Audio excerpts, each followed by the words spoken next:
Hi, and welcome to Ivy English. I'm Karen. And I'm Chris Gorski. Today is December 19th, and today we have an article about some very beautiful music. Yes, we're talking about the very famous opera, The Nutcracker. Let's just get right to this title. And it is one of the most iconic Christmas events of each season. Although I confess, I've never seen an entire performance of The Nutcracker. We put it on in junior high school.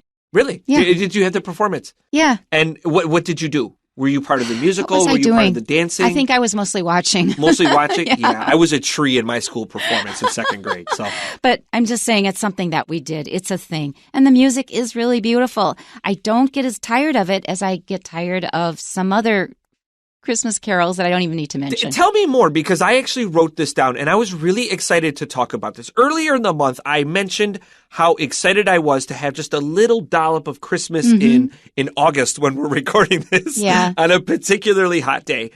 And although I prefer Halloween, I am a sucker for the Christmas spirit. I absolutely get into it. If I did not decorate my house in Christmas, I would just be miserable for the rest of the year. So please tell me more. What are the Christmas songs you appreciate or Christmas things you do enjoy versus what, I'm done with this?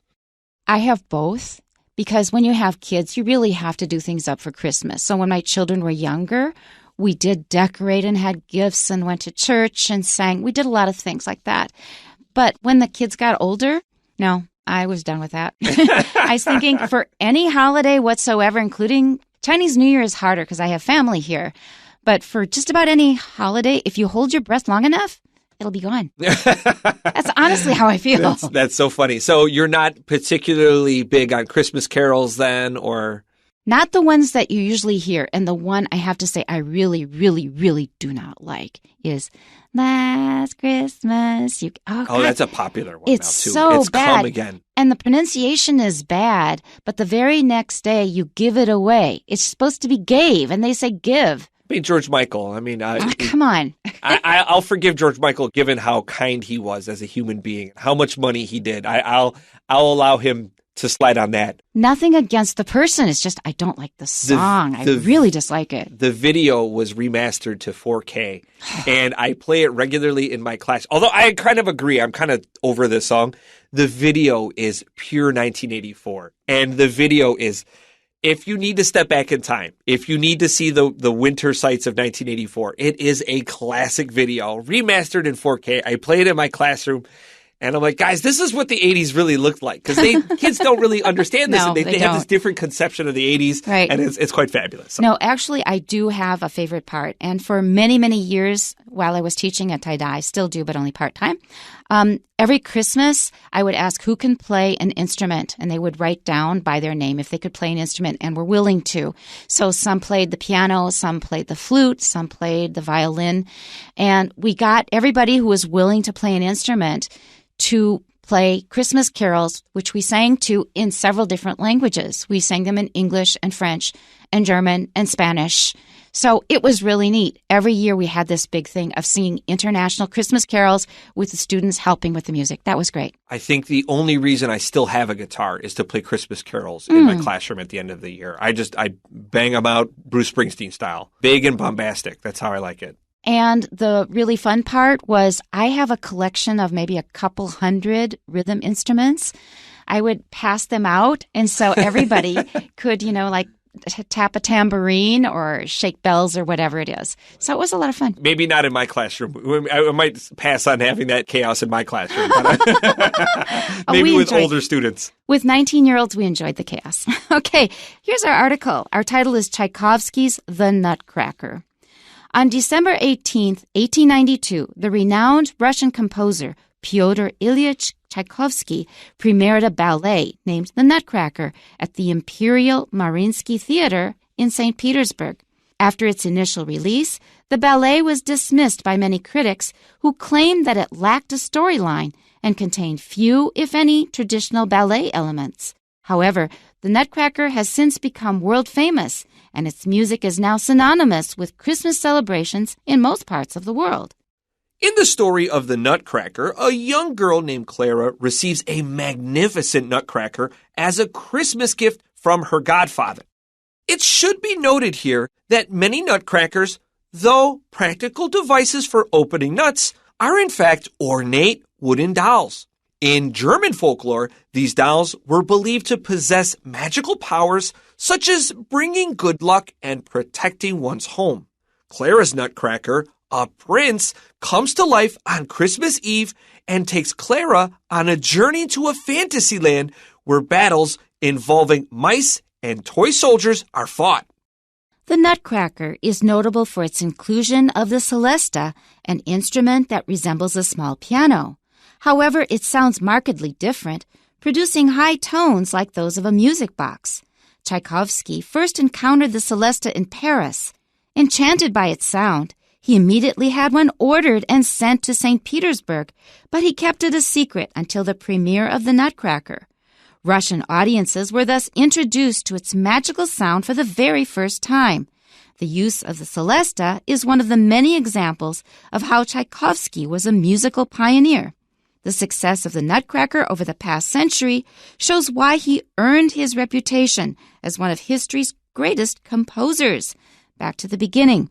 On December 18, 1892, the renowned Russian composer Pyotr Ilyich Tchaikovsky premiered a ballet named The Nutcracker at the Imperial Mariinsky Theater in St. Petersburg, which used to be called Leningrad. They changed the name back to St. Petersburg after the fall of the USSR. I like that change. Yeah, I think too. It's a good change. I think we all like it. And here's a nice informative sentence. And I always like when we can celebrate an anniversary of even, sort of obscure minor things in history. Today is December 19th. Yesterday was the anniversary of the Nutcracker. I just enjoy things like this. I enjoy digging up little things that happened in history. And on this day, this thing happened. And I always like hearing that. I don't care what it's about. What happened today? What was the thing that happened in history? Otherwise, a day can be pretty humdrum. Just same things every day. But, oh, wow, this big thing happened back then. Or even a small thing. Let's have a party about this one dumb thing in history, this one obscure thing. I really enjoy that. And I go out of my way to dig up, what is the weird thing that happened today in history? I want to know this. I think a lot about that kind of thing because I am still reading the Spring and Autumn Annals of Confucius. Well, he probably didn't write them, but it's about the history of China between about 800 BC to around 400, 300 BC. And you think about these people, and this is written so well that you think, oh my God, they were just people like us doing the same stupid things all the time. All the same wonderful things. There were good people as well. But it brings it so much to life. And then you realize how much the world has already experienced before us. And we wouldn't be here without them. We often forget that. Okay, let's continue. After its initial release, the ballet was dismissed by many critics who claimed that it lacked a storyline and contained few, if any, traditional ballet elements. Okay, so Tchaikovsky was well known by this time, and this is at the very end of his life. Tchaikovsky actually died less than a year after this ballet flopped. And when I say flopped, I mean it. The critics savaged this ballet with They panned it. Boy, not only did they pan it, which means they said this is not a good thing, they really went to town on it. So some of the contemporaneous reviews of the ballet from this day, quote, absurd in conception and execution. It continues, it would only please the most uncultured spectators. And then the Sugar Plum Fairy, one of the prime roles of the ballet, was called corpulent, which means really fat. And then podgy, which is kind of not only fat, but also short and fat. I can't believe how cruel they were. How cruel these reviews were. These are things where some directors would honestly fight a reviewer that said things like this. They'd walk up to him and punch him in the mouth. They'd absolutely demolish this ballet. But there is something extremely important that we learn from the story you just told, is that if you are going to do something different, this is probably what's going to happen. Yeah, it's either going to be a success, but you're taking a risk. And some people even argue that Tchaikovsky didn't like the Nutcracker himself. And he did say he felt it was weaker than some of his other work. But he also later wrote before he died that he actually felt that, no, I've come to love this thing that so many other people disliked. So there's kind of a weird dual history of the Nutcracker in Tchaikovsky's own head. And it's probably one of the most beloved ballets that we have now for Christmas. Certainly. Yeah, I agree. Let's continue. However, the Nutcracker has since become world famous, and its music is now synonymous with Christmas celebrations in most parts of the world. Now, I don't know if that is really true. Most parts of the world, it's kind of sticking your neck out a bit. It may be true. Not all of the world celebrates Christmas. Keep that in mind. And especially to the degree that some Western countries do, especially the United States. I will say that the Nutcracker has become very famous and synonymous with Christmas celebrations in anywhere where Christmas is a thing. Is a thing because the Nutcracker is in the public domain, and you could use this music without. That's right. So you could use this music without licensing any, and people immediately associate the Dance of the Sugar Plum Fairy with Christmas because it's in so many commercials. I was thinking now, just think of how large a surface of the globe's area is actually Muslim, so they're not likely to be having a lot of Christmas celebrations. So just keep in mind, it is not the entire world. All right, let's continue to paragraph 2. In the story of the Nutcracker, a young girl named Clara receives a magnificent nutcracker as a Christmas gift from her godfather. And you will see these on display a lot in Taiwan around the Christmas season. I think they may be made here or elsewhere, but they're beautifully painted and really cute, hard to resist. I remember I bought my father a nutcracker for Christmas one year. He liked decorating his house, and I saw this nutcracker, and it was like $10, which was a lot back when I was a little kid. Yeah. But I liked it so much, and I said my dad will really like this. And it was made of actual wood. It was actually hand-painted. Yeah. And so I had it in the bag. It was wrapped up in the box, and my dad was there. He's like, well, what's in the bag? I'm like, well, I can't tell you. So I'm holding the box, and he's like, oh, come on. And he's teasing me a little bit. And I'm holding it, and I won't show him.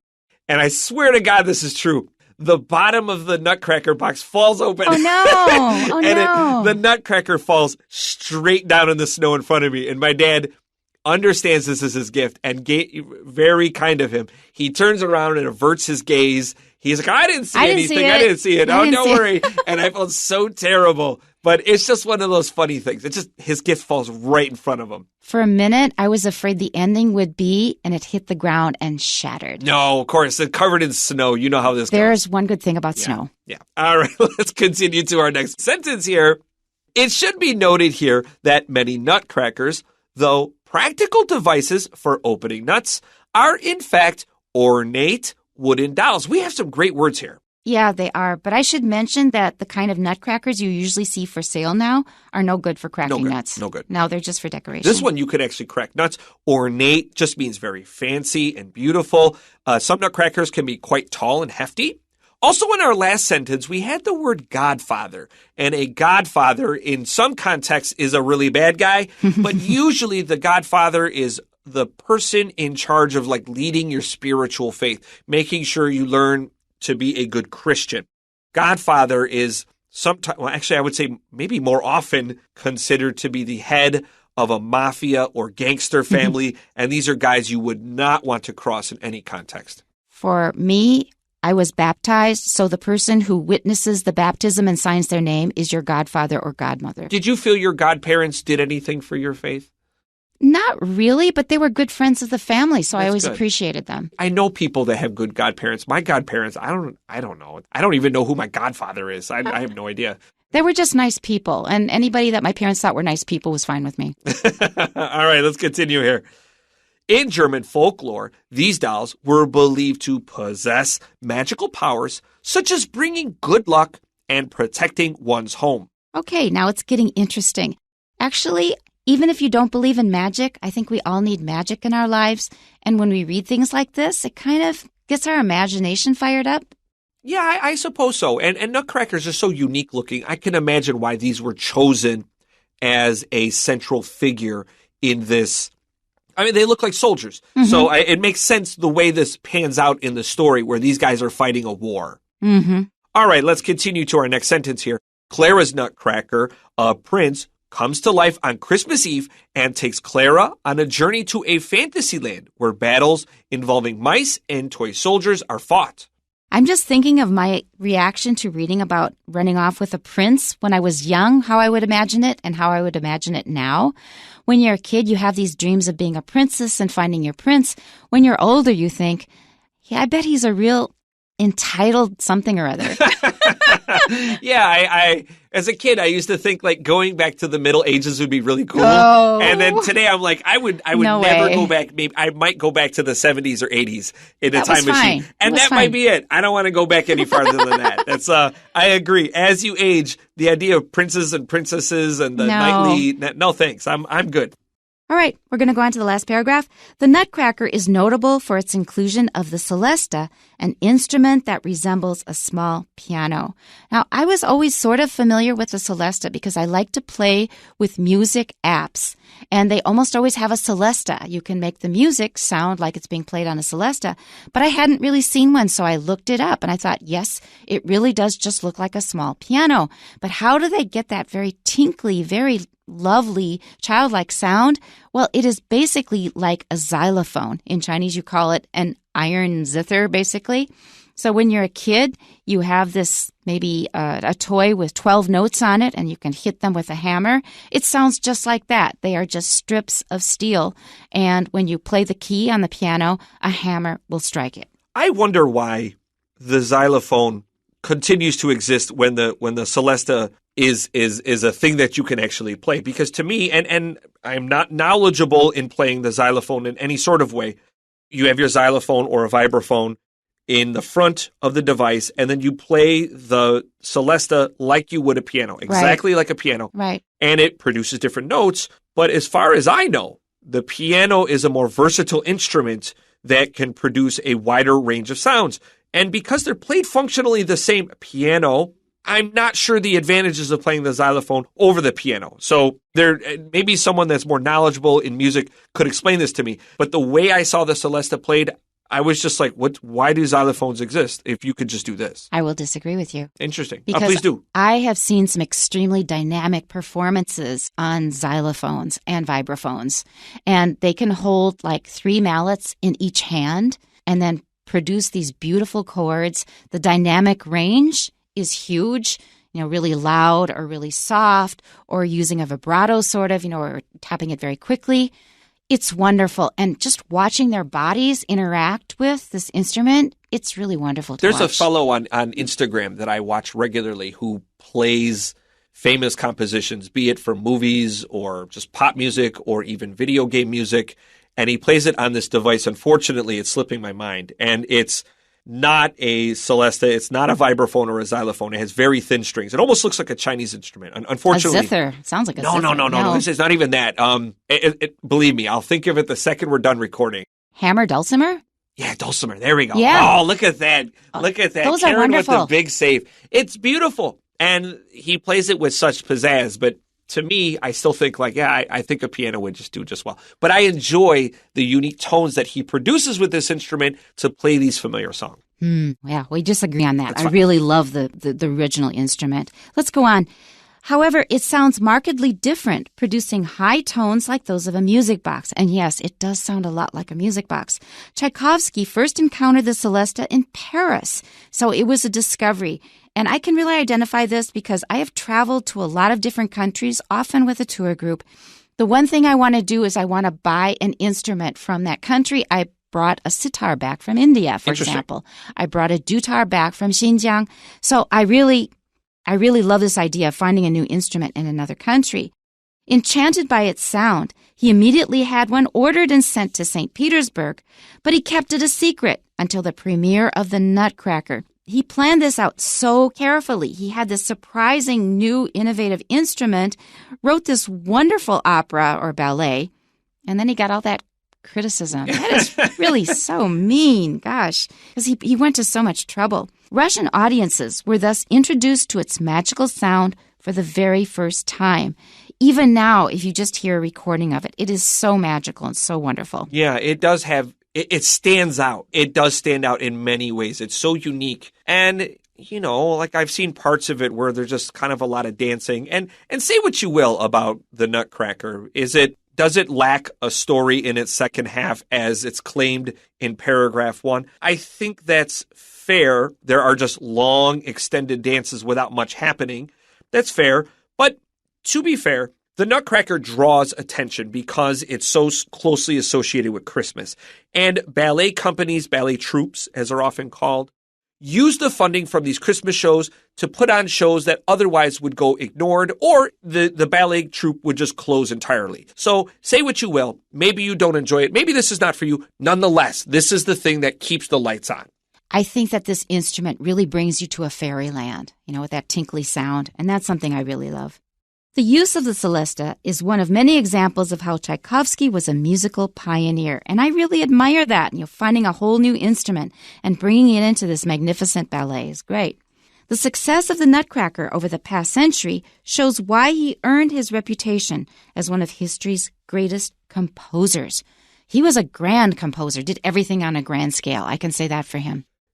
Tying back to what you just said a few minutes ago, where you purchase instruments from places that you have visited, and how Tchaikovsky saw the celesta, says, I need to use this. I want to use this in my new ballet. And it made me think of almost like the Beatles, where the Beatles introduced the sitar. The sitar. That's right, in pop music. And it's so funny listening to the evolution of the sound of the Beatles from the, She Loves You, yeah, to these songs with sitars and this interesting instrumentation, just doing something different while still creating some great pop music. And I suppose many great composers aren't just doing the popular thing really well, they're also trying to push things forward, which is a valuable thing. I bet there are many more examples that I'm just not thinking about. Like I would think of maybe synthesizers in the 1980s, in the 70s especially, and then how it went more mainstream in the 80s. But I'm sure there are even more examples that I'm just not thinking of at this time.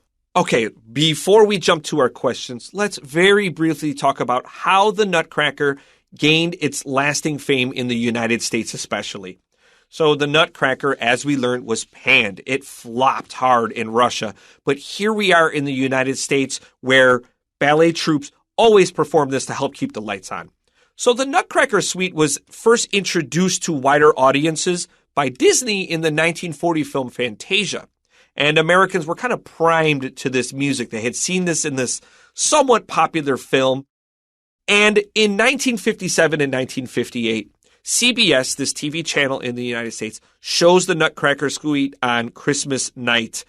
And people are like, oh, that's the song from Fantasia, and this connection made, and it was a hit. There wasn't much going on Christmas night in 1957 and 1958 in the United States. And it was here that the Nutcracker became kind of an American institution. And it's due to those two nights and Fantasia in the 40s that we still care about this thing today. What a funny turn of events. Okay, we have two questions for you. First, where did Tchaikovsky's The Nutcracker make its debut? At the Imperial Mariinsky Theater in St. Petersburg. And number two, what does a celesta sound like? So we have maybe a few things. So you and I were both discussing the vibraphone or the xylophone. But really, what was the instrument in the story? A music box. It sounded like a music box. That's all we have time for today. We'll see you next time. Bye-bye and Merry Christmas.